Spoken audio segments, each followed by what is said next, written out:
হয়, আজি সদৌ যোৰহাট জিলা অনুসূচিত জাতি ছাত্ৰ সন্থা উদ্যোগত আৰু অনুসূচিত জাতি মহিলা সন্মিলনী সহযোগত আমি প্ৰত্যেক বছৰে সতীয়াধিকাৰ আই স্মৃতি দিৱসটি উদযাপন কৰি আহিছোঁ। আজিও আমি তেখেতৰ স্মৃতি দিৱসটি যোৱা 23 মে'ৰ লগত সংগতি ৰাখি আজি আমি অসম সাহিত্য সভা ভৱনত যোৰহাট জিলা ভৱনত আমি সতীয়াধিকাৰ আই 568 সংখ্যক স্মৃতি দিৱসটি আমি উদযাপন কৰিছোঁ।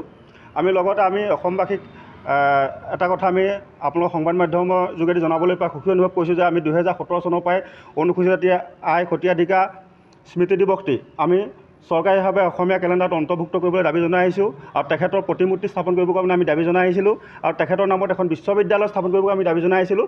আমি অসম চৰকাৰে বৰ্তমান আমি আমাৰ যিখন বিশ্ববিদ্যালয় আমি তেখেতৰ নামত প্ৰতিষ্ঠা কৰিবলৈ মানে আহ্বান জনাই আছিলোঁ, সেইখিনি আমি কৰিছে, সম্পূৰ্ণ হোৱা নাই।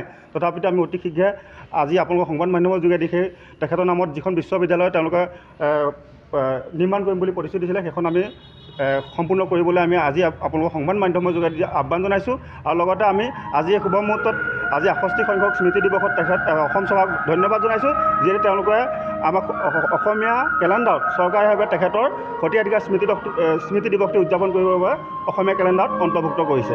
গতিকে পুনৰবাৰ আমি অসম চৰকাৰক ধন্যবাদ জনাইছোঁ। আৰু লগতে আজি আমি এই অনুষ্ঠানটিত আমাৰ পূৰা বন্তি প্ৰজ্বলন কৰিছিলে অনুসূচিত জাতি মহিলা সন্মিলনী সভানেত্ৰী ৰীণা দাস বাইদেৱে। আৰু আজি অনুষ্ঠানত সংগতি ৰাখি আমি সৃষ্টিশীল নৃত্য প্ৰতিযোগিতাও আৰম্ভ হৈছে আৰু মুকলি সভা আৰম্ভ হৈছে। মুকলি সভাত অংশগ্ৰহণ কৰিছে যোৰহাট জগন্নাথ বৰুৱা মহাবিদ্যালয়ৰ মুৰব্বী অধ্যাপক ডক্টৰ ইন্দ্ৰেশ্বৰ দাস ডাঙৰীয়া আৰু বহুতো বিশিষ্ট ব্যক্তিয়ে অংশগ্ৰহণ কৰি আমাৰ অনুষ্ঠানটি সাফল্যমণ্ডিত কৰাত সুবিধা প্ৰদান কৰিছে।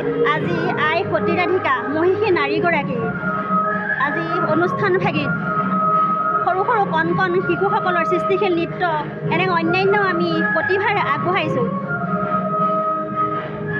আইগৰাকী অনাগত দিনত আজি নৱপ্ৰজন্মই আমি যেনেকৈ অনুসূচিত জাতি মহিলা সন্মিলনী আৰু অনুসূচিত জাতি ছাত্ৰ সন্থাই প্ৰতি বছৰে মৃত্যু বাৰ্ষিকীয়ে হওক বা জন্ম বাৰ্ষিকীয়ে হওক আমি নিয়ম পালন কৰি আহিছোঁ। তেওঁ প্ৰতিচ্ছবিত সন্মান জনাই আমাৰ মহিষীগৰাকী অনাগত দিনতো স্মৃতি জীয়াই ৰাখিবলৈ চেষ্টা কৰিছোঁ। সেয়েহে আজি আমাৰ সৃষ্টিশীল নৃত্য আৰু বিশিষ্ট অতিথিসকলকো মাতিছোঁ আইগৰাকীৰ বিষয়লৈ বিতংভাৱে দুআষাৰ আমাৰ আগত অৱগত কৰিব।